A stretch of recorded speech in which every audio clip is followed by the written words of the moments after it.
Welcome friends. In this video we are going to be talking about imaginary and or complex numbers. Okay, imaginary and complex numbers. So thinking back to that previous video, we would take this, if we had something like the square root of 62, or excuse me, if we had something like the square root of 62, we would split this up into, sorry, let's not do 62, let's do 72. Yeah, 72 is better. So if we took the square root of 72, that would be 72 is 36 times 2. So if we take the square root of 36 and the square root of 2, we would get square root of 6 times the square root of 2. Okay? So we now have another question. We now have a scenario that'll come up that we'll take a look at here in a second. But what happens if we try to take the square root of, let's say, negative 4? All right? So let's just think about this. What's the square root of 4? Take a second, and what is your answer for what's the square root of 4? All right, hopefully you got at least the number 2. But remember, this square root is asking what two numbers multiply to be negative, what multiply to be 4? What two numbers are, what number times itself multiplies to be 4? And true, 2 does indeed multiply to be 4, but negative 2 also multiplies to be 4. Right? Negative 2 times negative 2 is also 4. So for this guy, we have a question, what number times itself ends up being negative 4? Take a second, see if you can come up with the answer.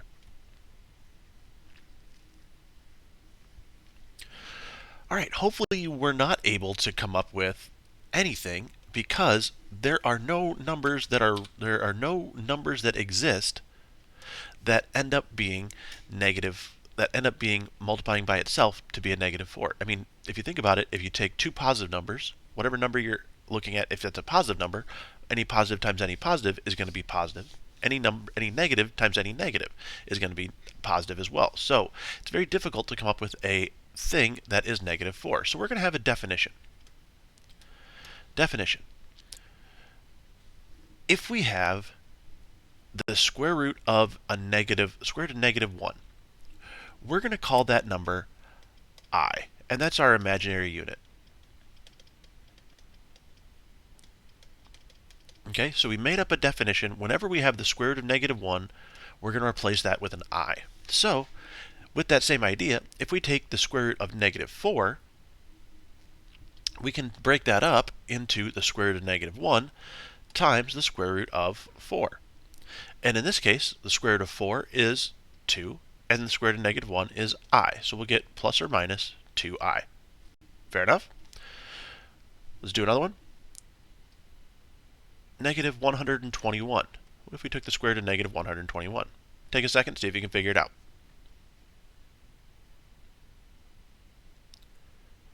All right, so if we split it up, we get the square root of 1, square root of 121, or square root of negative 1, square root of 121. Square root of negative 1 is going to be I again, and square root of 121 is going to be 11. So we get plus or minus 11I. Feel okay? Let's step up the difficulty a little bit. What if we did the square root of negative 12? Okay, so we're going to have to use that other idea from the last video and this idea. Combine them. Go ahead and see if you can figure out what this might need to be. All right, hopefully you were able to come up with positive or negative 2I times the square root of 3, because that 2I square root of 3 is our simplified version of this guy, using the idea from yesterday and this negative radical idea from today. So this is also the sort of standard way to write this. If you have an integer, an imaginary, and a square root, it generally goes the real number part, the imaginary part, and the irrational part, or the radical part, okay? Just so that way things stay clean, so things stay organized. That's generally the order that these are going to go in, okay? So if we take the square root of 12, we break it up into parts. We get the square root of negative 1. We can also get the square root of 3 times the square root of 4. 3 times 4 is going to give us 12. So if we take the square root of negative 1, we have defined that to be I. Square root of 3 is going to stay the square root of 3, and the square root of 4 is going to be 2. So that gives us 2 times I times the square root of 3. All right? one last one like this, and then we'll move on to something a little bit different. So let's take the square root of 36 divided by 9. Okay, take a second, see if you can figure out what that needs to be. All right, hopefully you're able to come up with 6i divided by 9. Square root of negative 36 is going to give us 6i. 9 is going to stay the same. And then if we take a look at 6 and 9, we can reduce that to become 2 over 3. And then that I just stays the same. I goes along for the ride. So 6i over 9, which reduces to 2i over 3. Okay? So what we've been looking at so far are pure imaginary numbers because they're just a number a number. There it goes. A number with I attached to it. We've had some numbers multiplied by I. But we also have the world of complex numbers, which are very similar to imaginary numbers, but complex numbers have both a real part, so just some number, and then it would be plus some number times I. Okay, so we can have real numbers, we can have complex numbers, we can have imaginary numbers. So if you think about sort of grouping numbers, we have our complex number group, which is all of the things, and then if we sort of break that up, real numbers are over here, and imaginary numbers are over here. Okay, so we can sort of break up complex numbers into those groups. So if we talk about a complex number, which a lot of our solutions for our quadratics could be complex numbers. Let's say we have something like 6 plus the square root of negative 36 over 9. Okay, well, we did a problem similar to this, where if we simplify the square root of negative 36, we're going to get 6 plus or minus 6i over 9. So then if we reduce both of these fractions, this is going to be equal to, whenever you have a plus or minus on top of your fraction, you can break that up. Just apply the denominator to both parts. Okay, so 6 over 9 plus or minus 6i over 9, which is going to give us 6 over 9 is going to give us 2/3, and 6i over 9 is going to give us 2i over 3, which we can then recombine to be 2 plus 2i over 3, just to make it a little bit nicer on ourselves. All right. So there are ways that we can identify and use complex numbers. It'll be some real part plus some imaginary part times I. A plus bi. A plus bi is our complex number. Okay.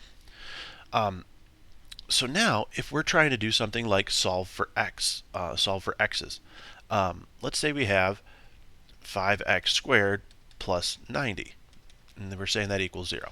Okay, and we're trying to get x by itself, so let's go ahead and do that. We're going to subtract 90 from both sides. So we have 5x squared equals negative 90. Divide both sides by 5. And then we're left with x squared equals negative 18, I believe. Negative 18. Yes, negative 18. Cool. So then we want to get rid of that square, so we take the square root of both sides, and we get x equals plus or minus, and then if we take negative 18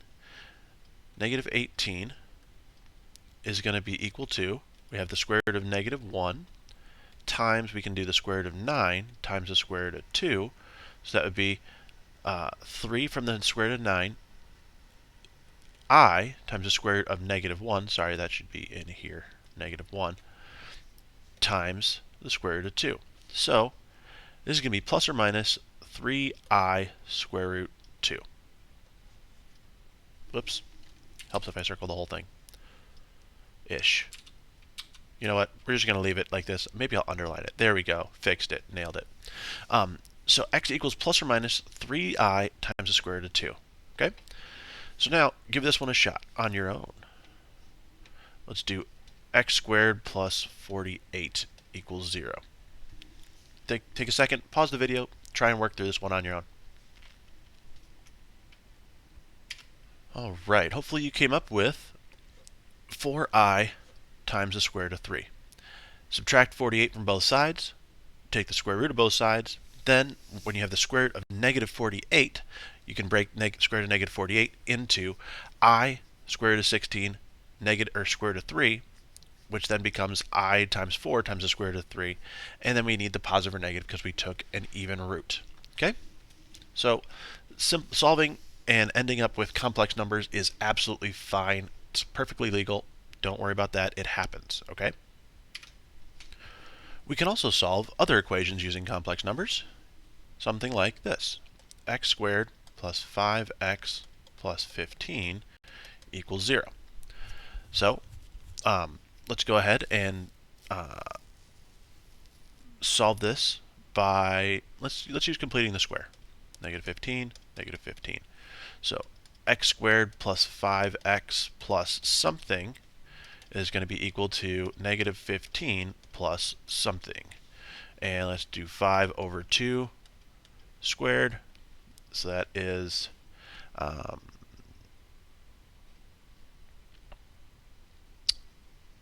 25 over 4 squared. So we're going to have x squared plus 5x plus 25 over 4 equals negative 15 plus 25 over 4. Wow, thanks for the triangle. 25 over 4. When we factor this left side, we're going to end up with x. This plus sign means we need a plus sign in our factor. We squared we squared 5 over 2. So let me just get rid of that, and that. We squared 5 over 2. So that's what's going in our parentheses, 5 over 2. And that equals negative 35 over 4. Okay? Convert the 15 into fourths, and you'll end up with that. Okay? So we have that as our next line. We want to get rid of our square. We want to get rid of our square by square rooting. So we take the square root of both of these. So we have x plus 5 over 2 equals the square root of 35 over 4, which we can simplify. We can break up into parts. So we can say negative, so the negative part is going to be I. The square root of 35 is going to stay the square root of negative 35. There's not much we can do with, or excuse me, square root 35, not much we can do with, but we can take that over the square root of 4, which is 2. So we can have I times the square root of 35 over 2 to simplify that left side. So now we subtract 5 over 2 from both sides, and we have x equals negative 5 over 2 plus or minus I times the square root of 35 over 2, which we can then rewrite as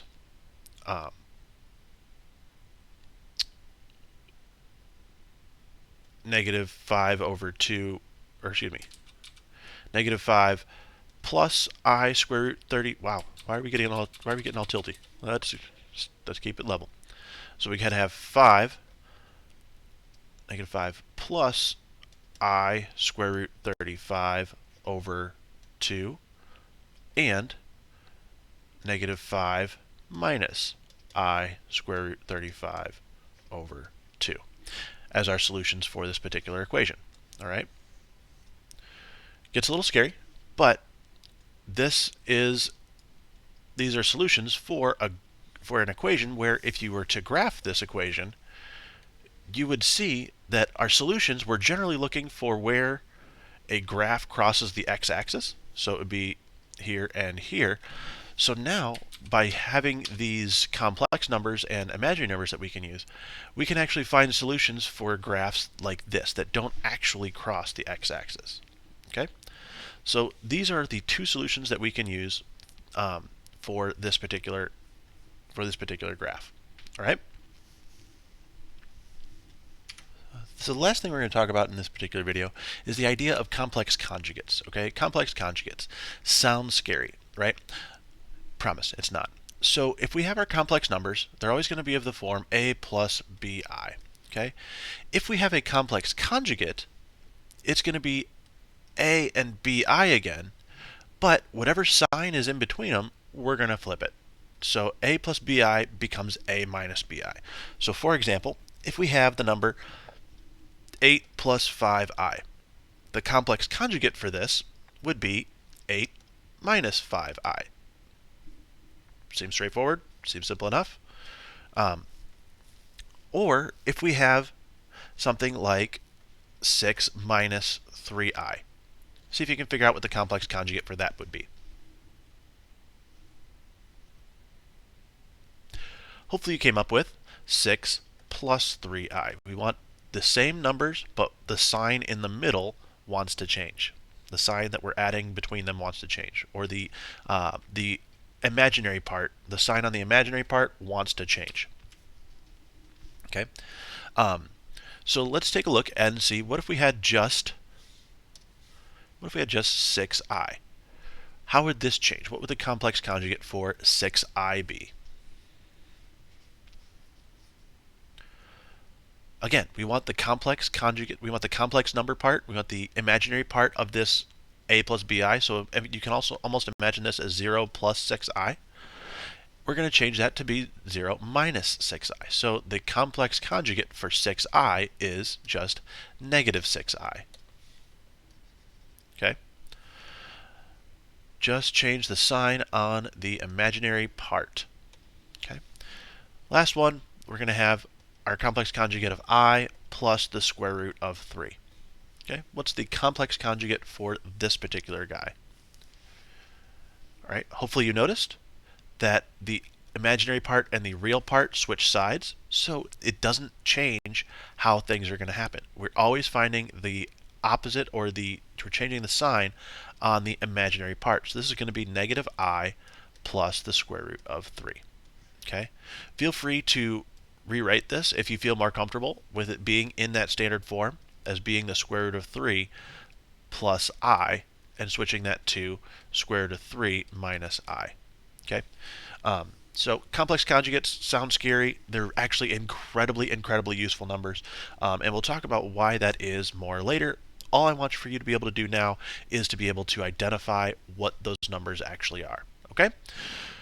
Thanks for dropping by. Thanks for hanging out. Thanks for taking the time to try and learn some math. It is a great day to learn math. Have a wonderful day, and I will see you guys later. Bye.